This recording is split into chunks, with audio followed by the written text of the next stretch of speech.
సాంప్రదాయకంగా పితృస్వామ్య భారతీయ సమాజంలో మగ పిల్లలకు ప్రాధాన్యత ఇవ్వడంతో భారతదేశంలోని చాలా ప్రాంతాలలో ఆడపిల్ల పుట్టడం ఒక వేడుకగా భావించరు.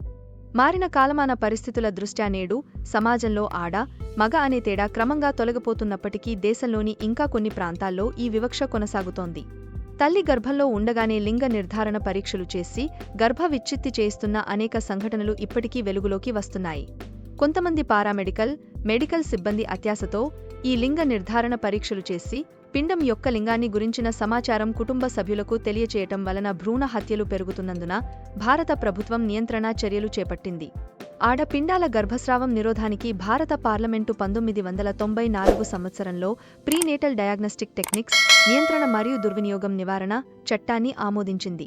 ఈ చట్టం పుట్టకముందే పిండం యొక్క లింగ నిర్ధారణను నిషేధిస్తుంది.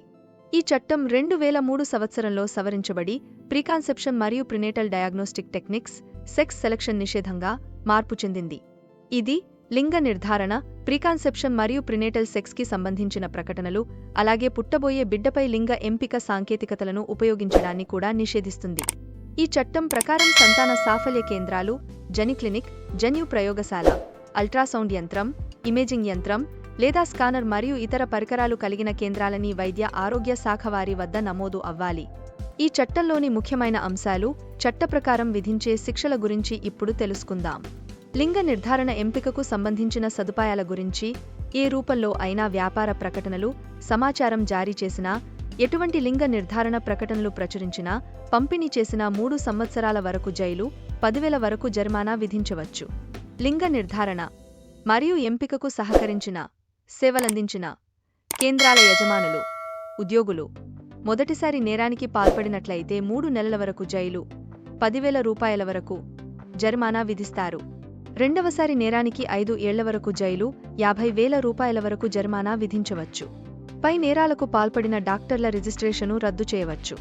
కోర్టులో నేరం రుజువైతే మొదటిసారి నేరానికి 5 సంవత్సరాల పాటు, రెండవసారి నేరానికి శాశ్వతంగా రిజిస్ట్రేషన్ రద్దు చేయవచ్చు.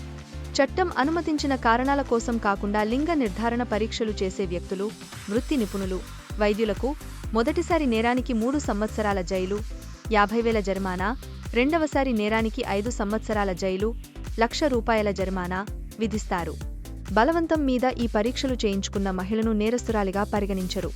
అందుకు వ్యతిరేకంగా రుజువైతే తప్పించి గర్భిణీ స్త్రీ భర్త, అతడి బంధువులు లింగ నిర్ధారణ పరీక్షలు చేయించుకోవాలని బలవంతం చేశారని కోర్టు భావించి నేరస్తులుగా పరిగణించి శిక్షిస్తుంది.